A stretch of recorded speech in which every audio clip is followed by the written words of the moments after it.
चलिए फटाफट 6 में आप लोग का स्वागत है। ये जो फटाफट है इसे फटाफट आप बिल्कुल मत समझिए, ये आपके एग्जामिनेशन के लिए फटाफट है। तो आज मैंने कहा भी था कि साइंस और आर्ट्स का हमारे पास सेगमेंट है, वो सेगमेंट आप लोग के लिए एग्जामिनेशन पॉइंट ऑफ व्यू से काफ़ी बेहतर होगा। तो चलिए हम लोग उस पर बात करते हैं। फटाफट 6 नंबर हम लोग का पहुंच चुका है। आप लोगों ने सुना कि इंपॉर्टेंट कैटलिस्ट के बारे में अक्सर एक क्वेश्चन होता है, अक्सर ये सवाल पूछा जाता है। ये हर बार सवाल आप लोग को दिखेगा भी। जैसे एक क्वेश्चन आता है कि अमोनिया गैस बनाने के लिए किस विधि का प्रयोग किया जाता है, तो आपको पता हो अमोनिया गैस बनाने के लिए हम लोग हैबर विधि का यूज करते हैं। अमोनिया को बनाने के लिए किस विधि का, किस प्रोसेस का, हैबर विधि। और इसमें जो कैटलिस्ट के तौर पर काम करेगा वो कैटलिस्ट के तौर पर काम करेगा लोहे का चूर्ण। तो ये ध्यान रखना है कि जिसमें कैटलिस्ट यानी हम कह सकते हैं कि अमोनिया गैस बनाने में जो हैबर विधि का प्रयोग किया जाता है उसमें कैटलिस्ट के तौर पर काम करेगा लोहे का चूर्ण। तो यानी कैटलिस्ट का मतलब होता है उत्प्रेरक, जो किसी रिएक्शन को तेज कर दे, यानी रिएक्शन पहले से हो रहा हो और उन चीजों को डालने के बाद रिएक्शन क्या हो जाए, तेज हो जाए। तो आपको पता है कि कैटलिस्ट के बारे में बर्जलियस ने बहुत अच्छा कंसेप्ट भी दिया था, तो जिसको हम लोग उत्प्रेरक बोलते हैं, हिंदी में क्या बोलते हैं, उत्प्रेरक। तो अमोनिया गैस बनाने की हैबर विधि के लिए कैटलिस्ट के रूप में लोहे का चूर्ण याद रखना है। अमोनिया गैस का निष्कर्षण कौन सा विधि, हैबर।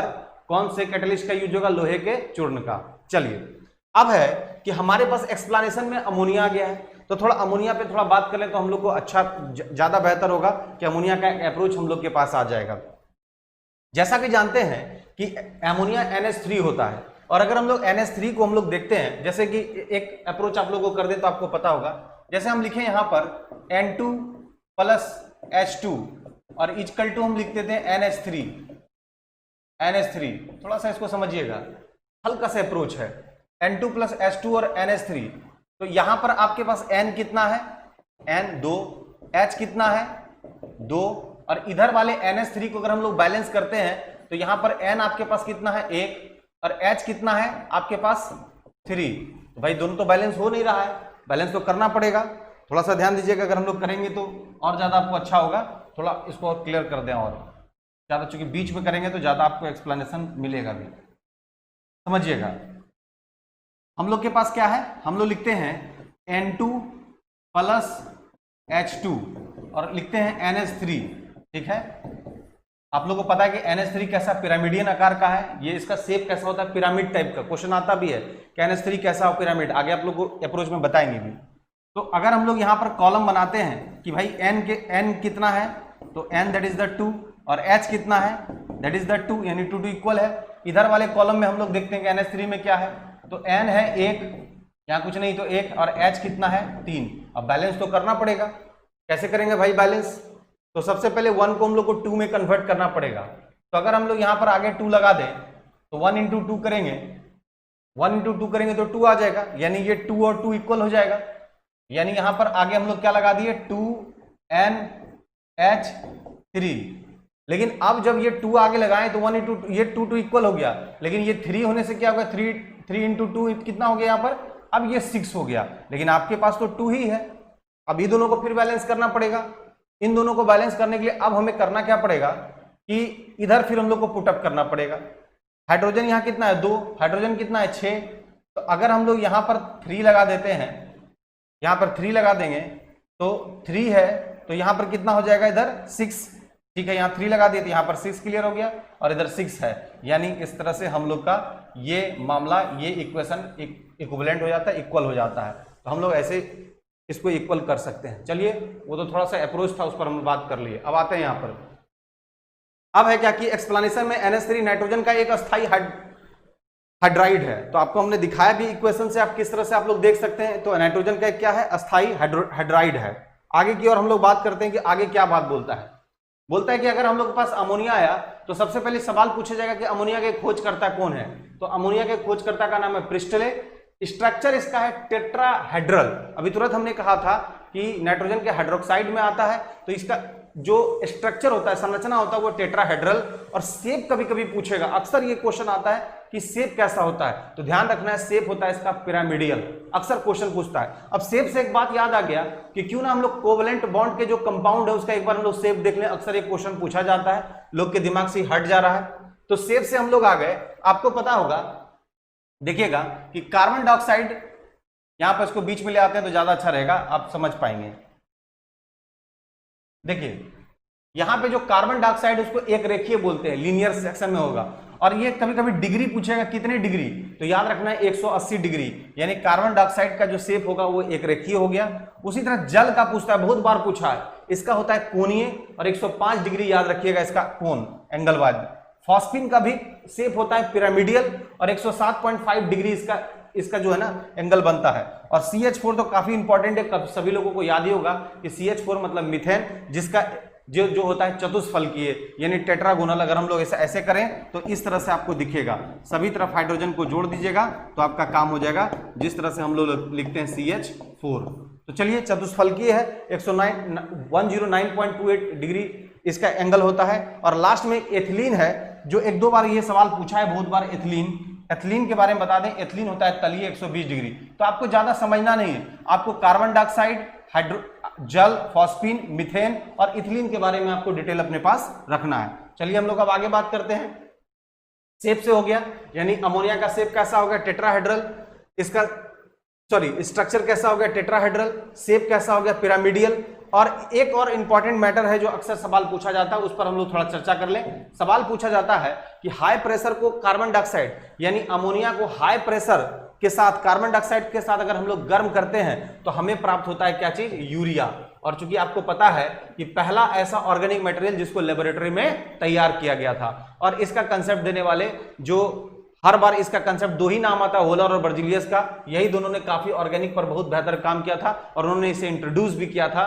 तो प्रयोगशाला में पहली बार कोई ऑर्गेनिक सब्सटेंस को इंट्रोड्यूस किया गया था, तो वो कौन था, यूरिया। और इसका हम लोग देखते भी हैं NH2CO NH2 यानी डाइअमाइड ग्रुप का ये कंपोजिशन होता है, जिसको हम लोग यूरिया बोलते हैं। और अक्सर यूरिया से क्वेश्चन आता है कि इसमें नाइट्रोजन का परसेंटेज कितना होता है, तो याद रखना है यूरिया में नाइट्रोजन का परसेंट होता है 46%। तो चलिए ये काम हम लोग का हो गया। आगे की ओर हम लोग बढ़ते हैं। इसी तरह हम लोग का नंबर 2 में आता है कि कभी कभी सुनते होंगे कि वनस्पति तेलों को, वेजिटेटिव ऑयल को कृत्रिम रूप से घी बनाने के लिए बहुत बार क्वेश्चन पूछा है। और जानते हैं किस चीज में आपको कंफ्यूजन कराएगा, याद रखिएगा, दो गैस लिखेगा, हाइड्रोजन और नाइट्रोजन। गलती से भी नाइट्रोजन ना नहीं, कभी भी नाइट्रोजन नहीं मारना। और तुमको फंसाने के लिए नाइट्रोजन गैस डालेगा तो नाइट्रोजन को तो ना कर दो, नो कर दो, कभी नो वाला चीज को उठाना ही नहीं है, हाँ वाला चीज है हाइड्रोजन। तो याद रखना है कि वेजिटेटिव ऑयल में, वनस्पति तेल से कृत्रिम घी बनाने के लिए, जिसको हम लोग बोलते हैं हाइड्रोजनीकरण या हाइड्रोनाइजेशन, साथ ही साथ इसमें जो हम लोग कैटलिस्ट के रूप में यूज करते हैं वो निकिल करते हैं। किसको करते हैं, निकिल। तो ध्यान रखना है, जैसे पहला क्या था, अमोनिया जिस विधि से बना रहे थे, हैबर विधि, और हम लोग चूर्ण किसका प्रयोग कर रहे थे, लोहे का चूर्ण। वेजिटेटिव ऑयल में हम लोग किसका यूज कर रहे हैं, निकिल का, लेकिन इसके लिए कौन सा मेथड चलेगा, हाइड्रोनाइजेशन।